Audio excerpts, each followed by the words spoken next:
Halo Sobat Pengayoman, tahukah kamu apa itu merek? Merek merupakan sebuah tanda untuk membedakan suatu barang atau jasa dalam kegiatan perdagangan. Tanda ini mudah diingat dan bisa berupa kata, gambar atau logo, suara, hologram, atau bentuk 3 dimensi. Perlindungan merek dibagi menjadi 2, yaitu merek dagang untuk membedakan barang yang diperdagangkan dan merek jasa untuk membedakan jasa yang ditawarkan. Selain itu ada juga merek kolektif, yaitu merek yang digunakan bersama oleh suatu perkumpulan atau kelompok usaha yang memiliki produk atau jasa dengan ciri dan kualitas yang sama. Agar merek kamu terlindungi, langkah pertama yang harus dilakukan adalah mendaftarkannya. Nah, sebelum mendaftar, ada beberapa tahapan penting yang perlu kamu ikuti supaya tidak ditolak. Tentukan dulu produk kamu termasuk dalam kelas barang atau jasa yang mana. Ada 45 kelas 1-34 untuk merek dagang, kelas 35-45 untuk merek jasa. Kamu bisa cek klasifikasinya di situs skm.dgip.go.id. Misalnya, kamu punya produk perhiasan. Cukup ketik perhiasan di kolom pencarian dan sistem akan menampilkan kelas yang sesuai. Selanjutnya, lakukan penelusuran merek di halaman pdkiindonesia.dgip.go.id. Ini penting supaya kamu tahu apakah merek yang kamu daftarkan sudah dimiliki pihak lain atau belum. Cukup pilih menu merek, lalu masukkan nama merek kamu untuk melakukan pencarian. Berdasarkan hasil pencarian, sistem akan menampilkan nama-nama merek yang telah dimohonkan. Pemohon dapat melakukan penelusuran dengan 3 mode penelusuran, yaitu secara normal, fonetik, atau berdasarkan pelafalan serupa, maupun dengan gambar.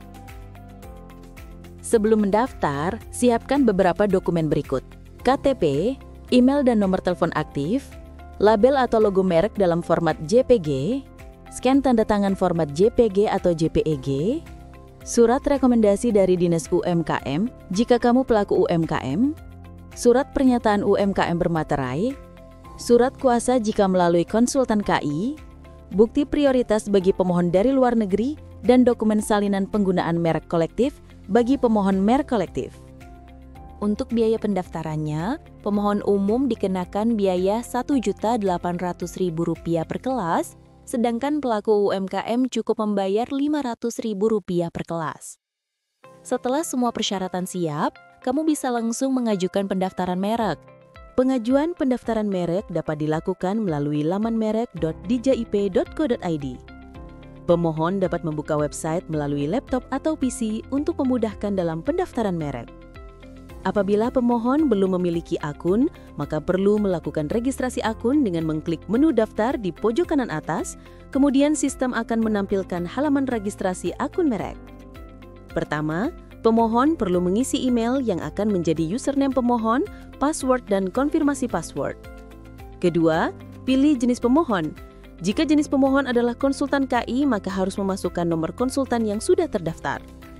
Jika jenis pemohon adalah sentra KI, lembaga penelitian dan pengembangan, dan usaha mikro kecil dan menengah, maka pemohon harus melampirkan dokumen pendukung bukti bahwa pemohon adalah instansi tersebut.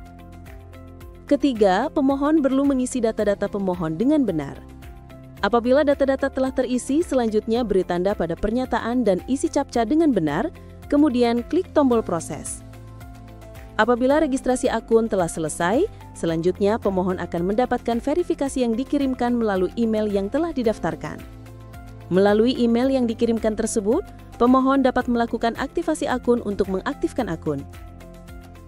Setelah melakukan aktivasi akun, pemohon dapat melakukan login dengan memasukkan username dan password yang telah didaftarkan. Untuk melakukan permohonan pendaftaran merek baru, pilih menu permohonan online dan klik tombol tambah untuk membuat permohonan baru. Pada tab general, isi tipe permohonan dan jenis permohonan. Pemohon dapat memilih tipe permohonan yang sesuai dengan merek yang akan didaftarkan oleh pemohon.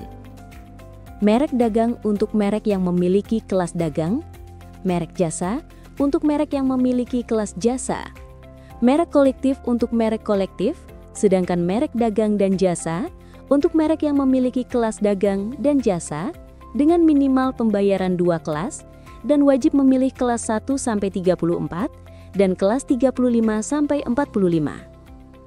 Pemohon dapat memilih jenis permohonan yang sesuai dengan pemohon, yaitu UMK atau umum. Setelah berhasil memilih tipe dan jenis permohonan, klik tombol simpan dan lanjutkan untuk menyimpan data. Selanjutnya, sistem akan menampilkan halaman tab pemohon. Isi data pemohon sesuai dengan data yang akan cantumkan pada sertifikat merek jika permohonan disetujui.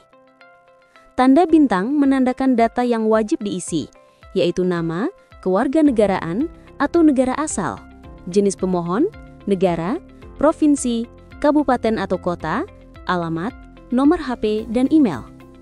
Pada kolom alamat pemohon cukup dituliskan alamatnya saja tanpa kabupaten atau kota, provinsi, dan kode pos. Jika data pemohon tidak memiliki alamat lain dan identitas pemohon lain, maka klik tombol simpan dan lanjutkan.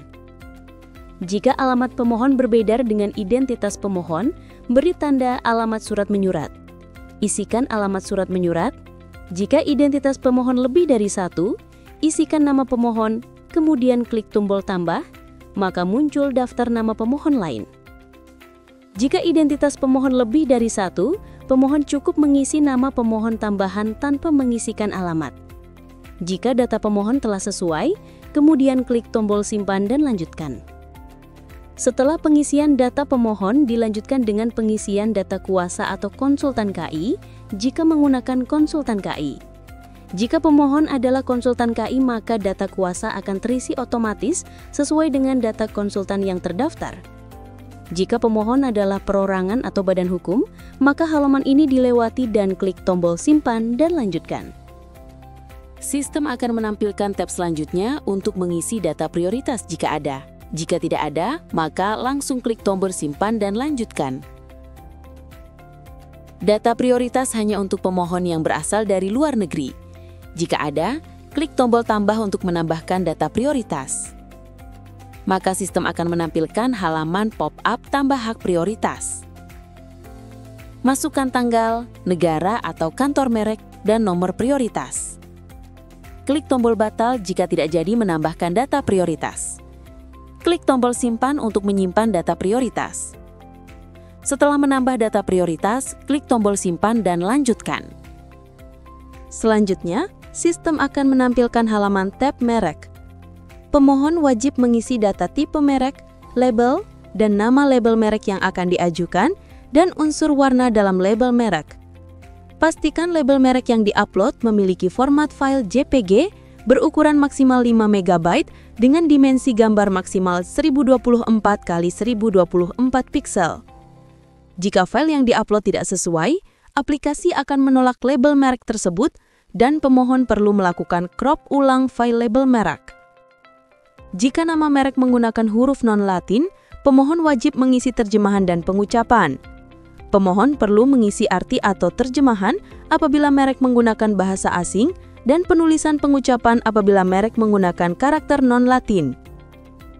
Untuk tipe merek 3 dimensi, hologram dan suara, wajib memasukkan data label merek tambahan. Setelah selesai menambah data merek, klik tombol simpan dan lanjutkan. Maka akan tampil pop-up disclaimer. Pop-up ini hanya tampil satu kali. Jika pemohon sudah melakukan submit, maka pop-up disclaimer tidak akan tampil lagi. Selanjutnya, sistem akan menampilkan tab kelas. Klik tombol tambah di halaman tab kelas, sistem akan menampilkan pop-up tambah kelas. Lakukan pencarian kelas dengan memilih nomor kelas atau mengisi uraian dalam bahasa Indonesia maupun dalam bahasa Inggris. Kemudian klik tombol cari. Maka, muncul data kelas. Lalu beri tanda checklist pada kelas yang ingin dimohonkan. Pemohon dapat memilih atau menceklis lebih dari satu uraian dalam kelas yang sama sesuai dengan barang atau jasa yang dimohonkan. Jika telah selesai menceklis uraian barang atau jasa, klik tombol pilih pada bagian bawah atau tombol batal jika tidak jadi menambahkan kelas. Pemohon dapat menghapus kelas dengan memilih kelas yang akan dihapus, lalu klik tombol hapus atau klik tombol hapus semua untuk menghapus semua kelas. Setelah mengisi data kelas, klik tombol simpan dan lanjutkan. Selanjutnya, sistem akan menampilkan tab lampiran. Klik tombol tambah, maka sistem akan menampilkan pop-up tambah dokumen. Pilih jenis dokumen yang ingin ditambahkan, masukkan keterangan dan upload file. File JPG untuk tanda tangan dan file PDF untuk dokumen lainnya. File yang wajib diupload adalah tanda tangan pemohon untuk surat pernyataan yang akan dihasilkan oleh sistem. Untuk jenis dokumen lain, surat kuasa jika menggunakan kuasa, bukti prioritas dan terjemahan jika ada hak prioritas pada negara lain, surat keterangan UMKM asli jika pemohon UMKM, dan salinan peraturan merek kolektif jika tipe permohonan adalah merek kolektif. Dalam file dokumen pendukung, pemohon tidak wajib melampirkan dokumen pada kolom tersebut. Namun, bisa dilampirkan dokumen pendukung seperti KTP atau akta perusahaan. Selanjutnya, klik tombol simpan untuk menyimpan data lampiran. Klik tombol batal jika tidak jadi menambahkan lampiran. Pastikan dokumen yang pemohon upload benar dan sesuai. Klik tombol hapus jika ingin menghapus lampiran dokumen. Jika telah selesai menambah dokumen lampiran, klik tombol simpan dan lanjutkan. Maka halaman ini akan menampilkan ringkasan data yang sudah dimasukkan. Periksa kembali data yang sudah dimasukkan. Pemohon juga dapat mengeklik cetak draft tanda terima untuk melihat semua data tersebut. Klik tombol lanjutkan jika data sudah selesai diperiksa, maka akan tampil pop-up konfirmasi. Sebagai catatan, setelah kode billing sudah tergenerated, data sudah tidak dapat dirubah kembali. Klik lanjutkan untuk menuju ke tab billing. Selanjutnya, sistem akan menampilkan tab billing. Klik buat billing untuk menampilkan informasi data billing. Maka sistem akan menampilkan pop-up disclaimer, beri tanda centang, dan klik ya apabila setuju. Kode billing berhasil dibuat dan sistem akan menampilkan pop-up, klik mengerti untuk melanjutkan. Setelah kode billing berhasil dibuat, pemohon perlu melakukan pembayaran. Pembayaran kode billing penerimaan negara bukan pajak atau PNBP dapat dilakukan pemohon melalui teller bank, ATM, internet atau mobile banking, dan e-commerce. Apabila sudah melakukan pembayaran, sistem secara otomatis memproses permohonan. Jika permohonan sukses, maka akan muncul tanda terima dan surat pernyataan pada halaman permohonan online. Pemohon dapat mendownload tanda terima dalam bentuk PDF. Pemohon dapat mengecek dan memantau secara berkala permohonan pendaftaran merek yang diajukan melalui menu permohonan maupun inbox surat. Apabila status merek pemohon didaftar, maka pemohon dapat mendownload sertifikat merek pada permohonan online.